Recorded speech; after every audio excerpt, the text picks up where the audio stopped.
Consumers still love great stories. Great stories today need to be told in 15 seconds. The more raw and authentic that content is, or more raw and authentic this conversation is, the better it's going to work. How can brands stand out in a sea of endless content? Protein coffee, protein snacks, whatever, right? Everything is protein. Everything now. is protein. Did you get a 5-year-old to test it? Because nothing destroys things like a 5-year-old. What's the future looking like for brands with all these tools in terms of content creation?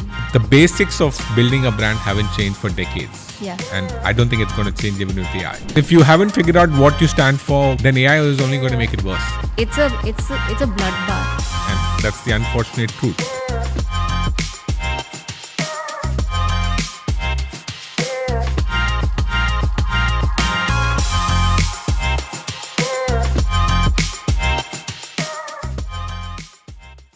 Hi Vikas. Thank you so much for joining us for this podcast. Glad to be here. So Vikas, you're a bit of a rock star in the corporate world. You've worked with companies like the Murugappa Group and Taj Hotels. And you founded Social Beat in 2012 when people were just kind of getting their digital strategy in place. So in a lot of ways, Social Beat is shaping the digital landscape of India. You have 300 plus employees across the country and you're handling about 4.8% of digital spends, which is awesome. Yes. And you've also gone on to found this company called Influencer.ai, which is a tech-based platform for content creators. And you're an influencer yourself in a lot of ways. Yes. So I'm really, really looking forward to tap into all that knowledge and experience and have this really wonderful episode. No, super excited to be here and look forward to the conversation. And to those of you listening, my name is Neethi Nair. I started my career with ITC Hotels way back in 2006. And I worked briefly as an executive assistant to the CEO. And there was when I found my passion for brands, and I was with a graphic design studio for over 8 years. And now I'm with CUBE84 and I head their brand design and user experience. So with our powers combined, as Captain Planet would say, Yes, I'm hoping to create a podcast that just dives deep into certain aspects. So it's not going to be surface level. So let's take it from there. yes. So the theme for today that I really want to explore is how can brands stand out in a sea of endless content, right? And before I start, I just want to level set. In terms of audience, I think the people who will find this podcast, this episode really, really useful will be brand managers, brand leaders, founders, digital marketing experts, consultants and freelancers. So the first known thing is brands have to be authentic. I think we all agree on that. That's not something we want to dive deep into. Second is, as a brand, you figure out your ICP and what their decision drivers are. And the final thing is that you have an active content calendar in place and you're managing your content and you have a person or a team that's kind of doing this whole engine running along. Yeah. Would you like to add something there? Yeah, absolutely. I think, when you look at brands and how authentic they need to be, I think one piece definitely comes to mind, like you said, is they have to know who they're going after. And often that's become the common challenge for brands is if you start widening that too fast or too much, you're actually losing the essence of who you started for and what you're trying to do. And the other piece that great brands have tend to do is also to make sure that authenticity is across every touch point that they have. So it could be the product, the packaging, the experience that they have, the kind of content that they create, what do you remember when you think of that brand? Yeah. All of that comes together really beautifully well. And brands that don't do well are the ones that kind of fall apart. The brands that don't have integration of this authenticity across everything that they do. They may do it on the brand side, but forget the product, the packaging, or forget that the content also needs to speak the same language as well. So that's a beautiful point that you make, right? And what I would like to do is, if you can give me an example of a brand that, in your opinion, is nailing all of these points, right? Yeah. Like in terms of positioning, storytelling, branding in general, and that sort of translates to growth. No, absolutely. One of the brands that we worked with early on was a brand called Boat, which is in the audio and wearable space. Wow, and nice. Today they are amongst the top 5 global players with, I think, roughly about $500 million in revenue. And we started working with them in 2018 when they were really, really young. But I think very early on, they realized that they needed this brand to be larger than life. They needed it to be a lifestyle brand. And they looked at this from every aspect of it. What kind of products, what kind of pricing, what kind of celebrity endorsements that they wanted, where they were selling, what kind of packaging do the consumers actually receive, because all of those smaller elements actually add up to it. And the kind of content we've helped them create over time, the kind of customer acquisition strategy we've built over the years has been very, very nuanced, in the sense that for different customer cohorts, there'll be different kind of content. But at the same time, it still keeps the authenticity that the brand wants, which is that you are a cool brand that becomes a lifestyle brand for everybody out there, for every Indian out there, and you should be proud of wearing that product, right? And over time, they've also built in the make in India narrative. They also built in the narrative that we are world-class products, but at a price point that very few in the world can make. And that's really amazing, because that translates into the kind of product quality, but it's still trying to be cool. So great products, great personality as a brand, and all of that translates into every touch point that they have. Even their customer service, even their WhatsApp customer service, all of that had that nuance, coolness factor that they want to have across the board.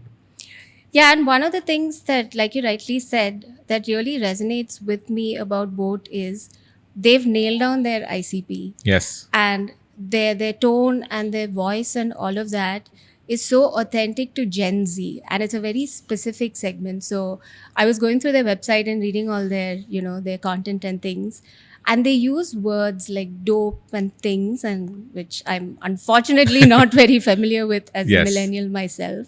But they've nailed down that voice, and I think that's one of the enabling factors to kind of power content. Right? Absolutely. ICP is very defined, but of course, you try and stretch that beyond time, right? Because over time, they realize that they need to also go after the premium customers. They also need to go after a slightly older audience. So they keep sort of testing out that ICP, but the core ICP always remains, like you said, Gen Z. And hence also the content strategy is basis that, right? Yeah. Very, very video first, very creator first, because they were one of the first brands to actually work with creators way back in 2019, which some of which that we helped them with as well. And 2019 creators and influencers are not very large as they are today, right? But they picked that early on because they realized that their audience, which is Gen Z, like you said, is actually believing and consuming content from those creators, and the trust factor with those creators is so high.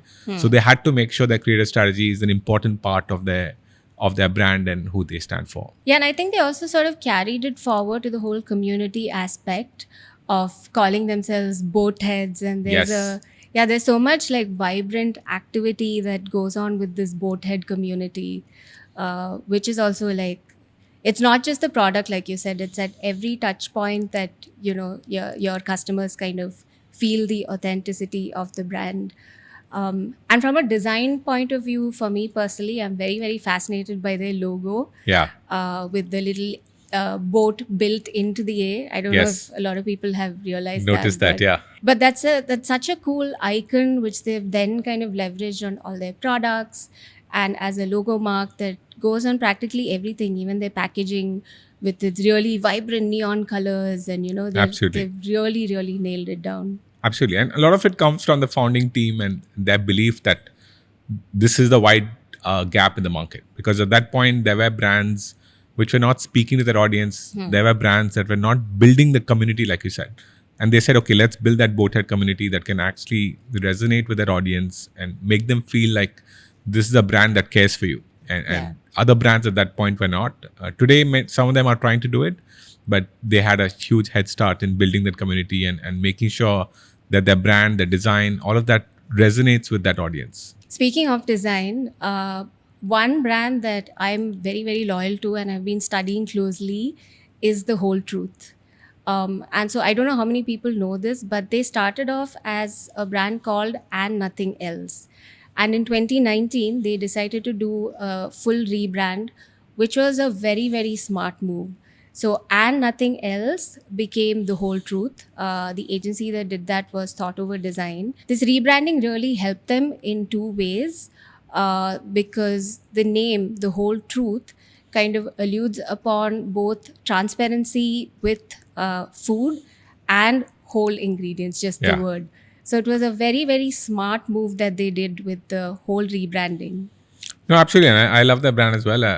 I've taken their protein bars many times.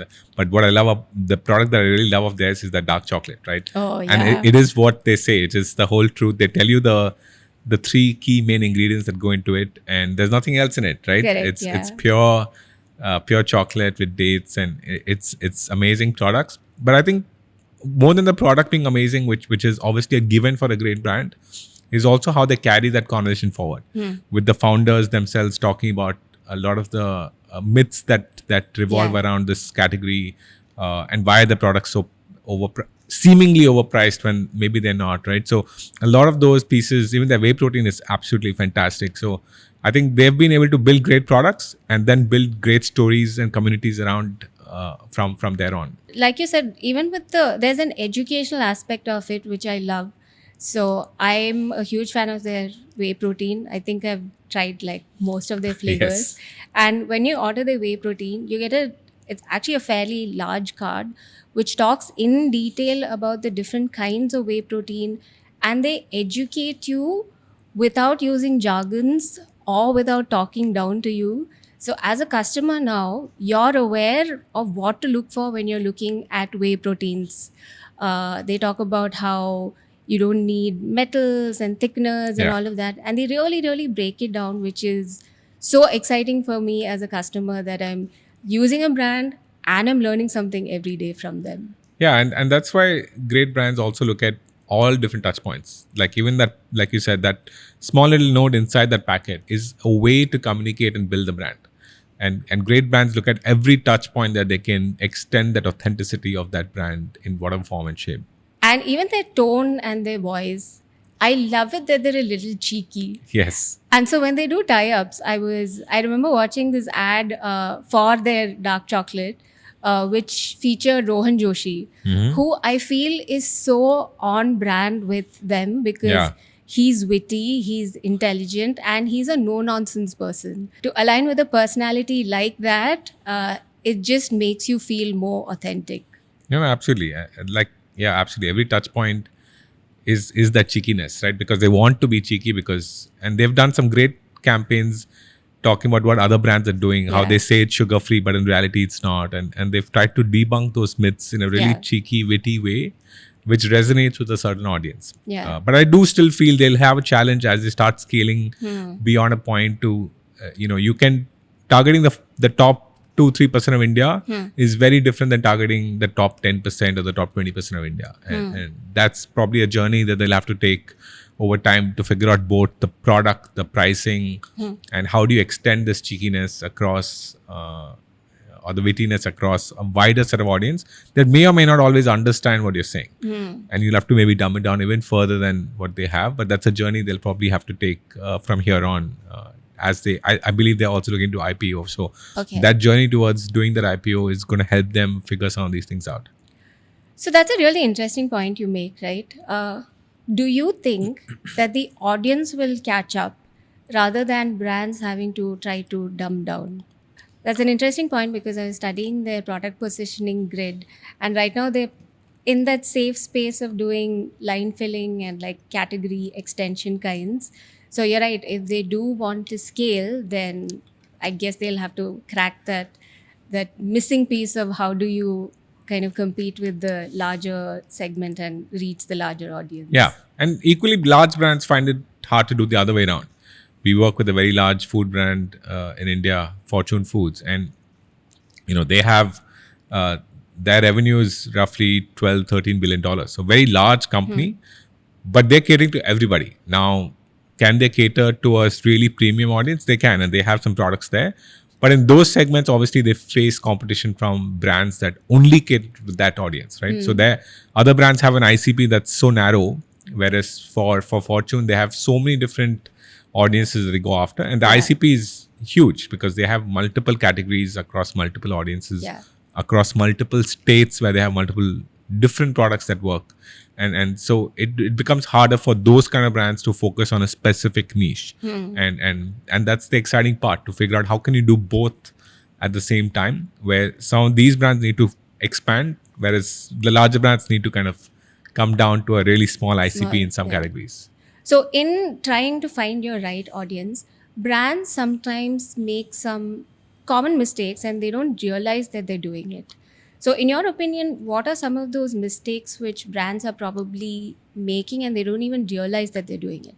Yeah, no, great question, Neethi. I think one common thing we're seeing definitely is that not listening to the customers enough. And this seems obvious, but customer preferences, customer tastes change every now and then, and they are changing as we speak, right?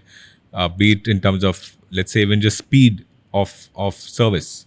Today, in many countries, people want things instantly. They can get things delivered instantly to their house or wherever they are. So the experience part of it, or even kind of taste, people are getting more conscious of what they eat. But does that mean everyone is in the health bucket? Not necessarily. In fact, most of the world is still in the indulgence bucket of saying, I'll still eat the regular high sugar, normal products, chocolate. Right? But, so you have to find that balance to figure out, are you catering to the tastes of consumers as they evolve and change? Because if you're not, you are going to fall behind. And a lot of it is also to do with experience. It's not just the product itself. And because a lot of brands that come to us say, hey, we want to focus on selling directly on our website, but our experience cannot match what some of the other marketplaces or quick commerce platforms do. So then the experience is not catering to the tastes and preferences of today's customer. And hence it won't work, even if you have great products, because your experience is not matching up to those tastes. So not listening to customers enough and not understanding where they are today is one big gap we see. I think second is, often with the digital world, what happens is you need to let go of control. And, founders, entrepreneurs, CEOs don't want to give up that control, be it in terms of what their brand stands for, how is that treatment done, what kind of content goes out there, or even what kind of creators and influencers you work with. We're working with a brand where we're trying to roll out about 5,000 creator partnerships over the next few months. And it's impossible to say, I'm going to look at every single piece of content and make sure it's going to be perfect. So I think letting go of that control is very important, while still keeping the guardrails that are there. Because if your content is going to look super perfect, actually in today's world, it doesn't work. The more raw you can make your content, the better it's going to be. In fact, all the algorithms, be it TikTok, be it Instagram, be it YouTube, they are actually seeing that the more raw and authentic that content is, or more raw and authentic this conversation is, the better it's going to work, because you don't want super polished content all the time. And brands don't like that, because they want super polished. They want it to be the aesthetics of the brand. Yes, there are guidelines you need to keep in mind. There are spaces you want to be in, spaces you want to avoid. There are themes that you want to talk about. There are themes you want to avoid, which is fine. But the actual content, there has to be flexibility, and the digital world pushes you to be flexible and let go of that control. I think that's a big mistake we see brands sort of look at. I think the third and last would be around, looking at new categories, and new categories keep emerging all the time. And how do you latch on to those, or even evolve to those? We're seeing a lot of protein coffee, protein snacks, whatever, right? And everything is protein. Everything now. is protein. Which is a trend, but maybe it's something brands need to look at and say, hey, do I want to be a part of that or not? So evolving your teams, evolving your products to match up to what the brand needs to be tomorrow. Yeah, so chasing trends is something I have experienced while working with the design studio. Is there's a brand that wants to be sort of luxury one day. So, we'll get briefs on, we want super minimal creatives. It has to be premium. It has to look expensive. And then come festive season, then it's like, we need revenue. So change your fonts, change everything. And this is the latest trend. I saw someone doing this font with this color, which is, completely out of their palette. And they're like, we want that because that seems to be working for them. That I find is when brands do that, they really sort of lose their authenticity and they move far away from what their core is. And I guess brands like Boat and the Whole Truth and all that, that's something they're not doing. They're capitalizing on trends in a certain way without sort of moving away from their core. Yeah, no, absolutely. Very, very good point. I think trends are all around us, and brands have to pick and choose the ones that make sense and the ones that you want to be part of. In fact, the best brands that we work with have very clear guardrails on what we need to hop on to and what we should completely avoid, right? Because you have to be clear on what kind of spaces and themes that you want to be remembered for, Yeah. right? And hence those are the kind of conversations you want to be talking about.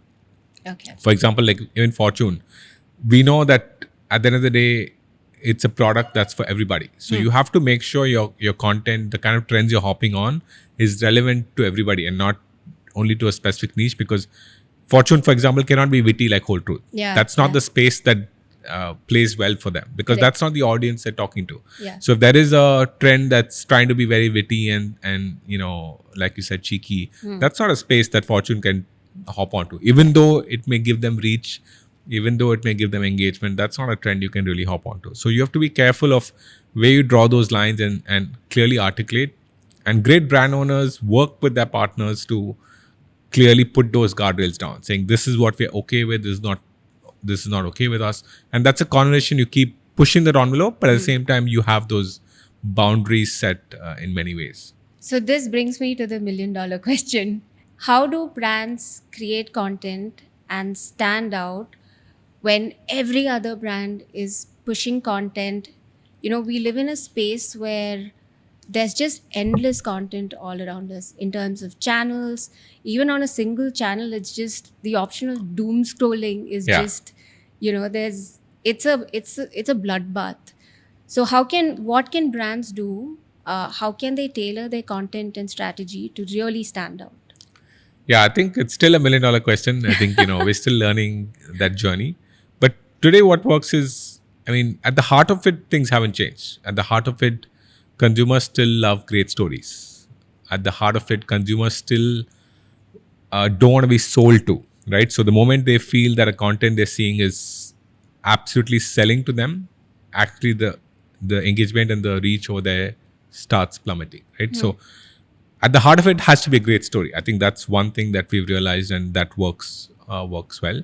And that also means that you may not get a great story every time you put a story out there, right? Some stories may do better than the others because consumers resonate with certain stories more than the others. But you have to keep trying, keep experimenting, and that's really the job of the brand, to keep saying, today, this, even though my brand stands for this, in 2026, this is the kind of content this is the kind of story that will resonate with my consumers, and keep trying that.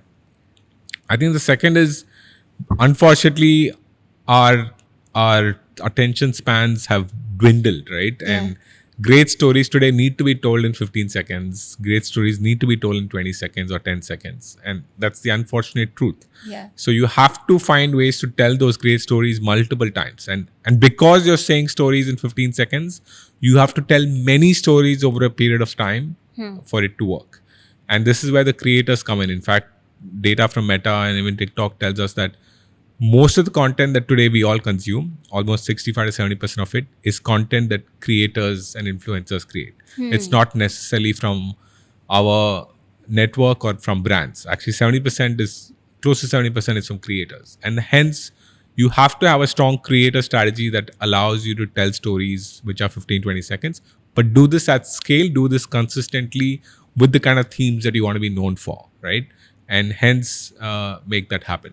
I'll give an example in the end as well. But so that's the second piece. So being able to kind of have the right kind of stories, the right kind of frequency. And often brands forget that frequency in digital world is very, very important. In the old era, you could have a frequency of 4 or 5 and still get away with it because attention spans were very high.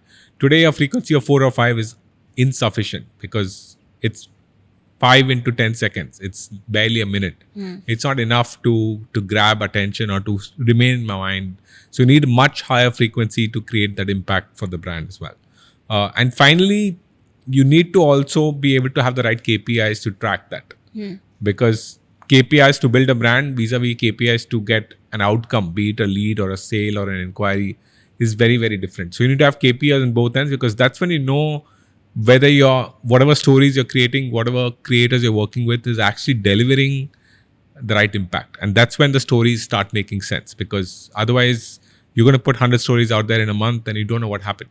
And you wouldn't know which one actually delivered what outcome you really wanted. Okay.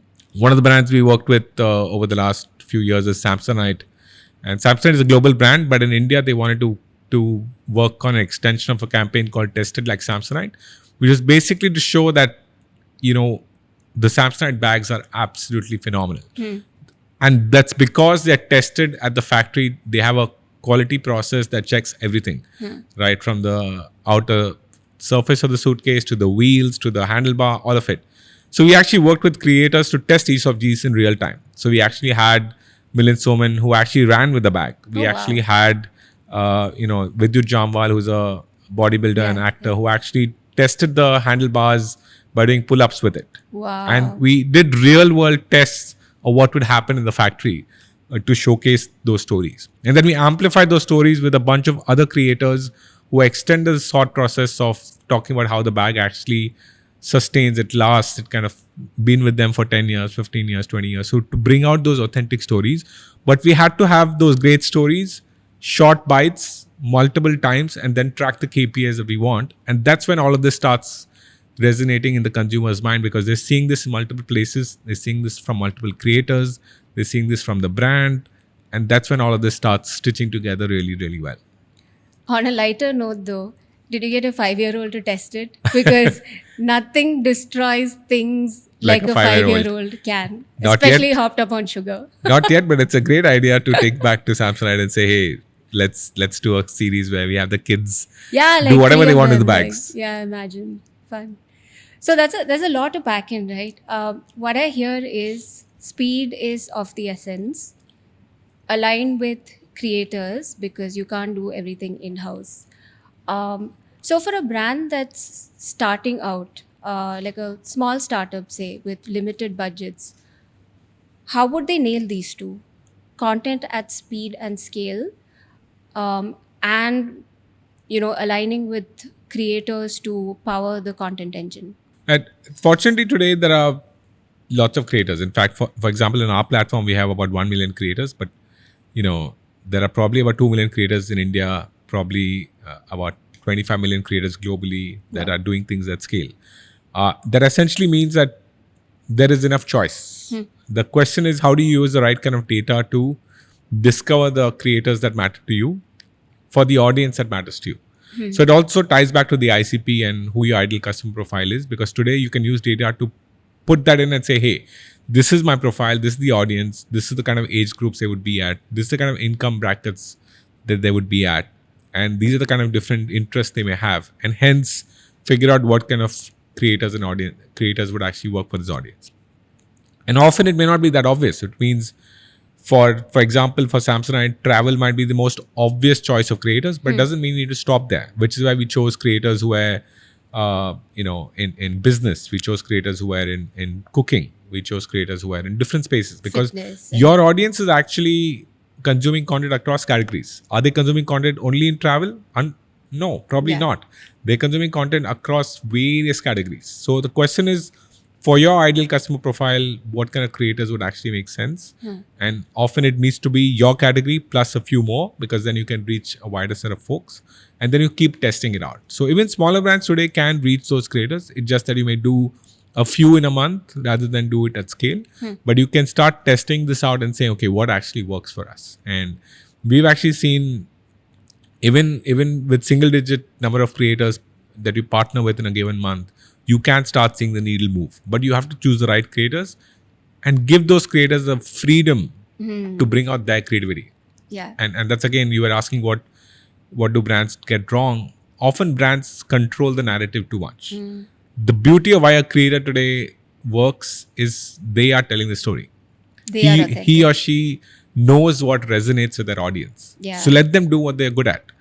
Give them those guardrails saying, this is the essence of what I want to communicate, but let them write the script, let them write the hook, because they are really, really good at it. That's why they are creators. And hence you have to give them that flexibility, and then the magic unfolds. So does this formula work for B2B brands as well? Yeah, B2B also similar. I mean, the basics remain the same, but influencers and creators in the B2B space are very limited, because often they may be your clients, or often they may not want to endorse a single brand because they're working with a company where they may not be allowed to be a spokesperson. Right. Or often they are not in a place to be able to talk about only one brand. So I think B2B is a little bit more complicated than that. You have to find ways to make that happen. But at the same time, building trust in B2B, the basics remain the same. You still need to tell great stories. The brand can often tell the story themselves too. For example, taking a client testimonial video and talking about the impact you created for that client can also be sort of like an influencer, because that person brings credibility and trust to your brand, right? And that's what creators essentially do.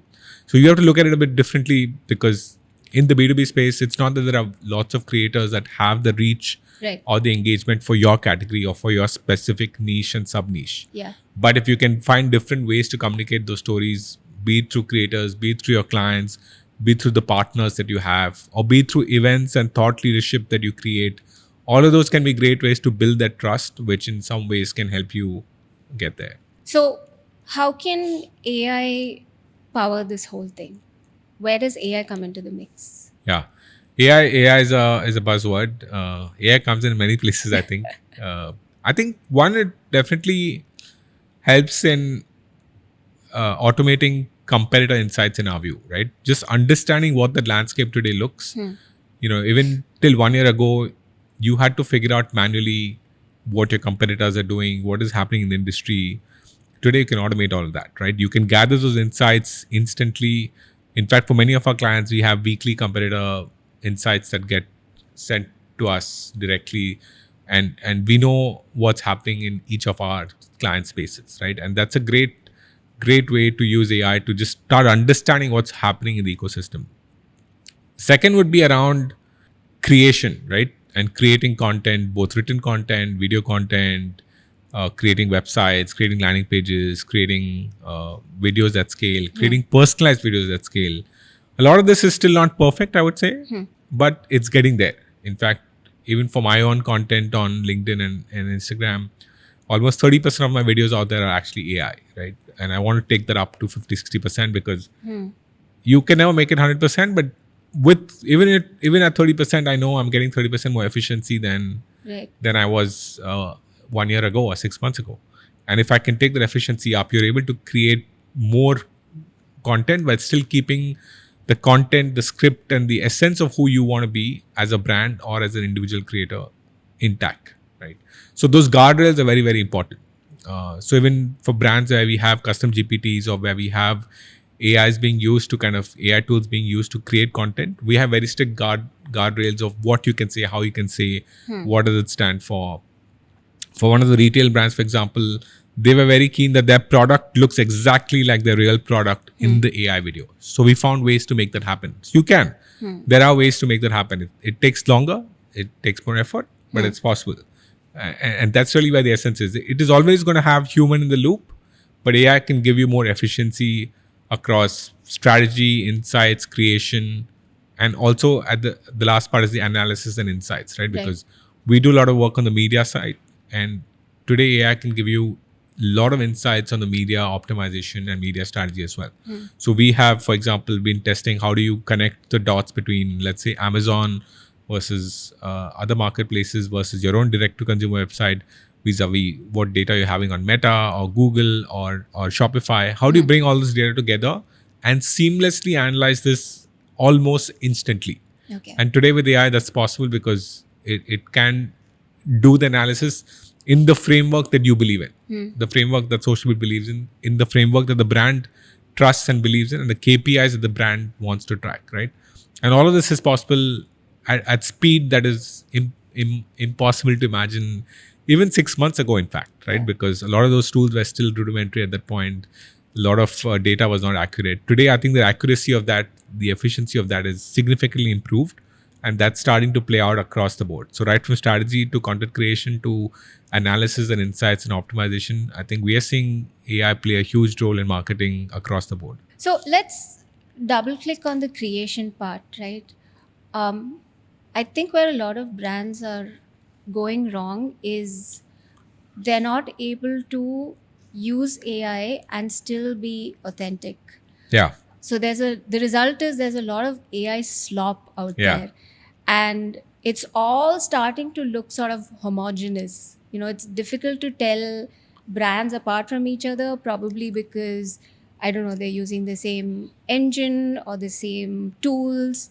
So everything is kind of starting to look the same. What are some things that brands can do to not fall into this trap? Yeah, no, great question, Neethi. I think AI stop is here to stay. In fact, one of the senior folks at Meta I spoke to said consumers are going to get used to seeing AI slop, which means it kind of becomes the new normal in some sense, right? Right. You are going to see content which you know is built from AI, but you're going to be okay with it more and more. And AI is going to get better at it, which means the ability for us to differentiate between content that's generated using AI vis-a-vis content that's not, that gap is actually reducing really, really fast. In fact, some of the recent content we've created as well, the consumers that we showed it to did not know it was AI. Oh, wow. So the end consumers are not able to differentiate as much. Marketeers probably still can, but if the vast majority of audiences cannot differentiate it, then we've reached a world where it's going to be okay to have that kind of AI content. How do you still stay true? I think I'm not sure whether AI is going to take over all content creation. In Right. fact, great stories still need human in the loop.